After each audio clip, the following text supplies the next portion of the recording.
Okay, when you have a lot of uh, eyepieces, you need a carrying case for them. This is ideal for that. That's the aluminum coin case, and I'll show you how it looks. Okay, that's the way it looks, and you open it like this.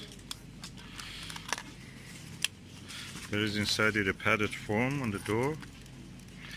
These are for putting coins, of course. You don't need them, only one probably you will ever use, but the rest of it is the compartments. You can put your eyepieces there, and you can put different foams in between, spacers, just to place your eyepieces. You may not agree with this, but I think that's, for me, that may work.